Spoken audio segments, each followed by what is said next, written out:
നിങ്ങളുടെ favourite shows ഇനി ഒരിക്കലും മിസ്സാവില്ല. ഇപ്പോൾ C5-ലൂടെ കാണും നിങ്ങളുടെ ഫേവറേറ്റ് ഷോ തികച്ചും സൗജന്യമായി. അത് പ്രഭാവതിയുടെ കഴുത്തിൽ തന്നെ വീണുവെങ്കിൽ അതിനെന്തെങ്കിലും നിമിത്തം ഉണ്ടായിരിക്കും.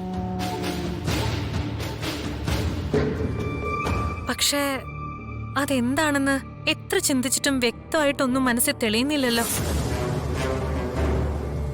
ചിലപ്പോ ഗായത്രി അമ്മയുടെ ആത്മാവ് അന്വേഷിക്കുന്ന ആളാണ് പ്രഭാവതിയെങ്കിലോ?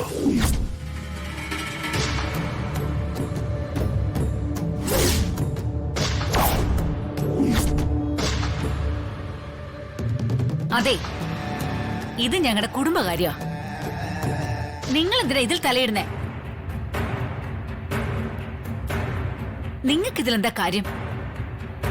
അതെ, നിങ്ങളോട് ആരെങ്കിലും അഭിപ്രായം ചോദിച്ചോ? അല്ലെങ്കിൽ ഇയാളെ ഇങ്ങോട്ട് ക്ഷണിച്ചത്? സുശീലേ, എന്താ ഇത്?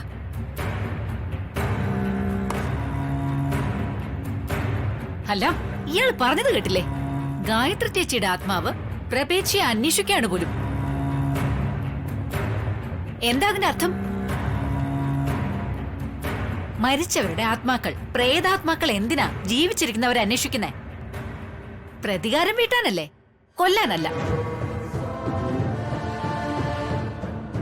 അതായത് ഗായത്രി ചേച്ചിയുടെ ആത്മാവ് പ്രഭേച്ചിയെ കൊല്ലുമെന്നാ ഇയാൾ ഉദ്ദേശിച്ചത്.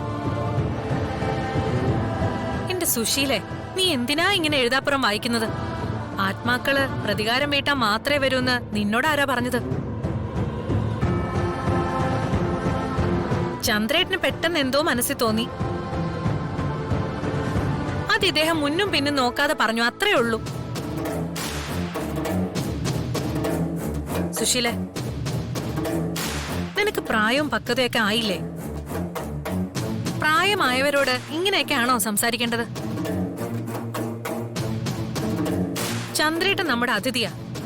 അതിഥികളെ ഈശ്വരനെ പോലെ കാണണമെന്നാ. നീ ചന്ദ്രേട്ടനോട് മാപ്പ് ചോദിച്ചേ.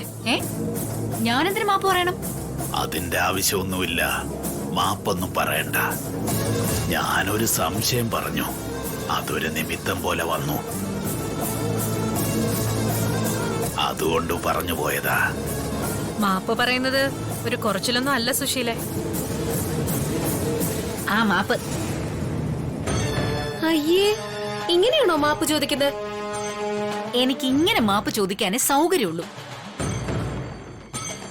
അതിഷ്ടപ്പെട്ടില്ലെങ്കിൽ നീ അയാളോട് മാപ്പ് ചോദിക്ക. ഞാൻ എന്തിനാ മാപ്പ് പറയുന്നേ? അതുകൊള്ളാലോ. മതി മതി, തർക്കമൊന്ന് നിർത്ത്. കാറും കോളും ഒക്കെ മാറിയല്ലോ. ഇനി എല്ലാരും അവരവരുടെ കാര്യം നോക്കി പോവാൻ നോക്ക്.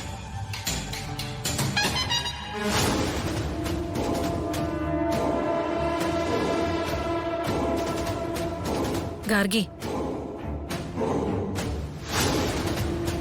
ഇന്നിവിടെ നടന്ന സംഭവങ്ങൾ എന്തിന്റെയൊക്കെയോ സൂചനയാ.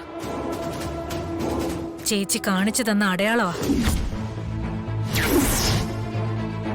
ഇതിന്റെ പൊരുൾ കണ്ടെത്തണം. അത് തന്നെയാ ഞാനും ആലോചിക്കുന്നത്. പാർവതി ഇവിടെ ഉണ്ടായിരുന്നെങ്കിൽ അവൾക്ക് ചിലപ്പോ മനസ്സിലാവുമായിരുന്നു. ചേച്ചിയുടെ ശരീരം മാത്രമേ വെണ്ണീറായിട്ടുള്ളൂ. ആത്മാവ് ഇവിടെ തന്നെയുണ്ട്. കെട്ടടങ്ങിയെന്ന് കരുതുന്ന പലതും, പല രഹസ്യങ്ങളും ചേച്ചിയായിട്ട് തന്നെ പുറത്തു കൊണ്ടുവരും. ഡൗൺലോഡ് ചെയ്യൂ C5 ആപ്പ്. കാണൂ എല്ലാ എപ്പിസോഡുകളും സൗജന്യമായി.